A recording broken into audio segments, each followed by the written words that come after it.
What's up, everybody? I gotta show you this real quick. Alex, different version of Alex's Toy Show. Episode something something. 16 wrestlers we embarrassingly once thought were cool. I don't even remember these people. The Oddities? What does it say? Back in 1998, the Oddities debuted as a group of freaks or oddities. The stable consisted of Giant Silva, the Jackal, Golga, Luna, and Kurgan. Sure. All of them tried to showcase their creepy flaws in one way or another, although a bit of tired gimmick, the theme song's still fun to listen to. I don't know the theme song. They should play it. The Boogie Man! This guy was so cool! Why is he on this list?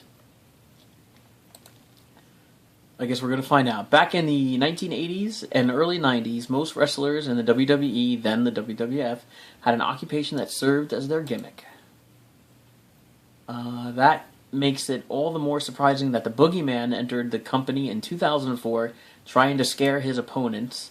By then, the WWE, oh my goodness, can't talk, had long since abandoned such silly gimmicks. The Boogie Man may have looked cool, but he didn't last long in the company. That's awful. I thought he was awesome. It's like that scariest dude that oh god, it's the Boogie Man. Pirate Paul Burchill. Let's see what it says about Paul. Made a splash in the WWE in 2005 as a wrestler that eventually teamed with the respectable William Regal. The next year, he swapped his decent career to dress up like Captain Jack Sparrow and call himself a pirate instead. The same year, Burchill's gimmick and career with the WWE ended. Glacier. I sort of remember this guy. Glacier wrestled over in WCW in order to appeal to a video game crowd that played titles like Mortal Kombat. Yeah, he looks like Sub-Zero. He really does. In fact, Glacier's name comes from the game's character Sub-Zero. Oh, look at that. There you go. While Sub-Zero became timeless, Glacier's cheesy lights in his entrance, bad ring gear, and corny demeanor all eventually melted away. Gangrel. Wasn't he one of, what was he? He was, here we go. Gangrel rose to prominence during WWE's Attitude Era as part of the Brood. That's what I'm trying to think of, the Brood, which he formed with Edge and Christian. The trio would rise out of a platform surrounded by fire, although implied as vampires, Gangrel had real fangs and would drink fake blood. He clearly became a vampire before it was cool because Edge and Christian moved on to stellar careers while Gangrel faded into the darkness. Yeah, if he came around during, why is Coco Beware on this list? Come on! Indicative of a very gimmick-heavy time in WWE's history, Coco Beware carried Frankie the Parrot with him everywhere. And had a penchant for Hawaiian shirts. Well, sure he did. He also would get his groove on in the ring whenever he could. While it was family fun back then, nowadays it all seems like way too much. Brutus, wow, look at the Brutus the Barber Beefcake. Good God, he looks old. As his name suggests, Brutus the Barber Beefcake did indeed supposedly work as a barber, even had his own barber pole, and would shave other wrestlers' heads when he defeated them. This is true. I remember watching Brutus do that in the ring.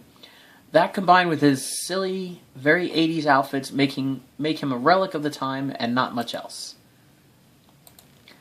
This is what I need for you guys to do. Find out for me. There was a time where, his big rival was him and Honky Tonk Man. And he was supposed to fight Honky Tonk Man at the first SummerSlam, I believe, in 1988. And instead, Outlaw Ron Bass fought Brutus, like on the, say if it was SmackDown before SmackDown invented. They fought, and Beefcake lost, and Outlaw Ron Bass ran his spurs over Brutus's face on live TV. Well, I don't know if it was live or not, but it was on the show, and we're like, oh my god, somebody get in there and stop it. Therefore, Honky Tonk Man did not face Brutus the Barber Beefcake at SummerSlam. Honky Tonk showed up to the ring and invited anyone to come out of the locker room and fight him for the title, because he felt he could beat anybody. That is when the Ultimate Warrior came out to the ring and beat the crap out of Honky Tonk Man in 30 seconds, and became the Intercontinental Champion. But my question is, what happened to Brutus the Barber Beefcake? Like, why did Outlaw Ron Bass, like, why was that part of the show? Like, why did they do that to Beefcake to put, I mean, was it to put the Ultimate Warrior just over instead of Beefcake? I don't know. I mean, is that the only reason? I need somebody to find that out for me. Papa Shango.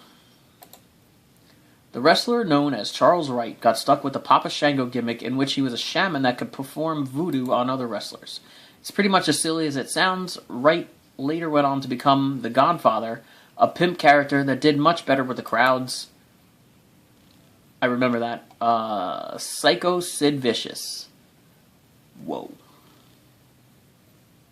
I don't understand why he's on this list either. Naming himself after the Sex Pistols musician Sid Vicious, Psycho Sid bounced between the WWE and the WCW during his career. Both companies, though, his atrocious mic work and overacting led to people overlooking his skills in the ring. Yeah.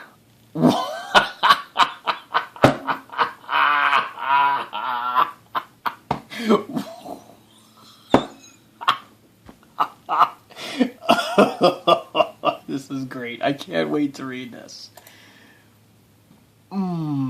Before he became the face of the WWE, John Cena debuted as a rapper in the early 2000s, capitalizing on the popular genre of music at the time. His style of dress never changed much, but he had a different theme song and would put others down in rhyme, which he still does on time to time. Luckily, Cena moved on to a more respectable career direction. That's just too funny. Akeem, the African Dream. Also known as the One-Man Gang, that's the way I like to remember him. Akeem, the African Dream, could defeat most opponents on the lower rung with ease, because he was huge. However, when he'd step into the ring with the main event talent, he'd lose again and again. Also, as a Caucasian man, many were uncomfortable with him going by the name of the African Dream. Makes sense. Isaac Yankem. Who do you suppose that is? Another example of WWE's then penchant for occupation gimmicks. Isaac Yankem, in case you couldn't tell by the name, worked as a dentist. His early 90s mop of blonde curls made him look even funnier. Luckily, the man really known as Glenn Jacobs went on to a massive career as Kane, the Undertaker's brother. Interesting. Ooh, Zeus! Oh, you remember this guy? He starred opposite Hulk Hogan in No Holds Barred, and actually then came to the wrestling organization to fight. That was going to be like the next big thing. They're going to bring the movie to life.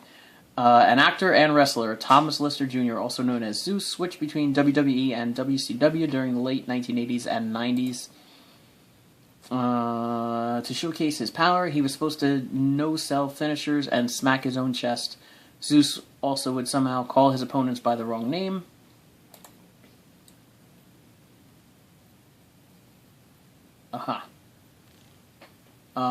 The Kiss Demon. What? I don't know. Okay, let's see. Let's check it out. Kiss Demon. Is that it? Oh. Jeez. We're having internet trouble here. What the hell is going on? We just want to scroll down a little. Can we scroll down? Come on. Oh, what? Oh, here it is. Okay. Okay, let's read. Gene Simmons was in on the gimmick, which supposedly was meant to show off Simmons' oh goodness, tougher side through Torborg. This guy Torborg. Here it is. During Dale Torborg's time in WCW, he decided to dress up to look like a member of Kiss and called himself the Demon. Gene Simmons was on. Yep. and I guess he sucked. Due to contract obligations with Kiss, the Demon should have become a main eventer, but that never quite happened. I see. Kiss, the people of Kiss are very greedy. I know that for a fact. Mantar. Can't wait. Mantar, played by Mike Halleck, looked and acted just like a Minotaur would. As you can imagine, the gimmick may have seemed passable in 1995, but these days look downright hilarious. Unsurprisingly, Mantar's run in the WWE didn't last long and didn't yield much success. Come on, next. The Mountie. Oh, man, I remember this guy. Jack Rougeau wrestled with his real-life brother Raymond for a few years until Raymond's retirement. Jack, left alone, became the Mountie, complete with cattle prod. The Mountie would use the prod often after defeating other wrestlers. Rougeau later dropped the gimmick. Naturally.